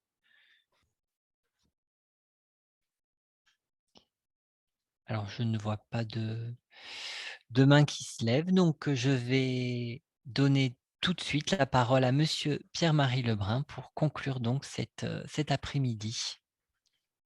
Simplement, juste pour dire que ce webinaire-là, on a continué à apprendre des choses, hein, enfin, les uns et les autres. Enfin, moi, en tout cas, j'ai beaucoup appris. Un petit mot d'abord pour Sylviane Strinx, hein, parce que quand j'ai dit qu'on n'avait pas de chiffres, en fait, c'est surtout dans les établissements qu'on n'avait pas de chiffres. Les chiffres, à l'ARS, on les a toujours eus, à tel point d'ailleurs qu'on les a même, nous, diffusés dans des newsletters, etc., parce que c'était important que les gens aient des chiffres précis sur la pandémie et autres que ceux qu'ils pouvaient lire quelquefois dans leur journal, etc. Bon, j'avais regretté d'ailleurs à l'époque que les gens de l'ARS aient fait beaucoup de choses sans le dire, quoi. Enfin, je pense que tout le monde a fait beaucoup de choses sans le dire. C'était évident pour les soignants, ça c'était évident. Mais moi, j'ai quand même vu les gens à l'ARS qui passaient des soirées, des nuits à travailler. Bon, je veux dire que on l'a moins su. Donc, j'en profite là qu'il y a un peu de monde pour le dire parce qu'en plus, je le pense profondément. Voilà, j'ai bien compris que les chiffres, finalement, sur les dépistages, il fallait plutôt les demander dans les ARS. Voilà, j'ai bien compris aussi. Et simplement pour le reste, enfin, moi, j'étais très intéressé par tout ce qui a été dit, hein. Mais sur le lien entre les associations et représentants usagers et la gouvernance de l'hôpital, je vous assure que c'est un truc sur lequel il faut travailler. Enfin, moi, j'en suis maintenant persuadé. Je ne sais pas comment il faut faire d'ailleurs, parce qu'il ne faut pas non plus déclencher des blocages, etc., de part et d'autre. Ce serait idiot. Mais peut-être qu'il y a une petite règle à déterminer sur un plan plus global, plus national, pour que tout le monde se sente à l'aise après pour travailler, quoi. Je veux dire, je donne un exemple. Les textes nous donnent le droit pour les représentants usagers de siéger au directoire. Bon. Ça, c'est les textes. Vous savez, d'abord, il faut peut-être analyser déjà entre nous pour savoir quel intérêt ça peut avoir, ça c'est une première chose. Mais même quand on aura trouvé des intérêts, enfin un intérêt à ce que ça existe, le faire comme ça formellement pour dire qu'on le fait, ça présente un intérêt peut-être pas très important, enfin ou pas aussi important qu'on pourrait imaginer, quoi. Donc même sur ce plan, je pense qu'il y a à se parler et à travailler ensemble. Personnellement, je me méfie parce que ceux qui disent oui, mais si on est au directoire de l'hôpital, on va être associé à la direction de l'hôpital. Oui et non. Enfin, je veux dire, ces paroles, elles sont un peu rapides. De la même façon qu'on avait dit que bon, que le fait qu'un usager soit président de commission des usagers, ça allait le rendre complice de ce qui se passe à l'hôpital. Enfin, tout le monde, on n'est pas bête quand même. On sait bien que ce n'est pas parce qu'on préside une commission d'usagers que d'un seul coup, on devient responsable de ce qui se passe à l'hôpital. Enfin, moi, il me semble. Bon. Voilà, donc ça suppose quand même, je pense, que les gens se parlent un peu, travaillent un peu ensemble, que des gens au national prennent quelques initiatives pour, je dirais, mettre tout le monde à l'aise. Voilà, moi, c'est ce que je propose là.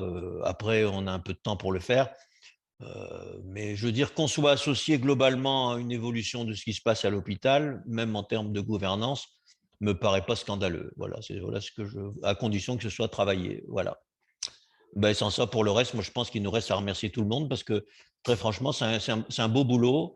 Et bon, ben, écoutez, moi, j'espère que c'est la dernière fois qu'on fait un travail comme ça, c'est tout ce que je peux dire, et qu'on en fera d'autres dans d'autres aspects. Donc, je nous le souhaite à tous.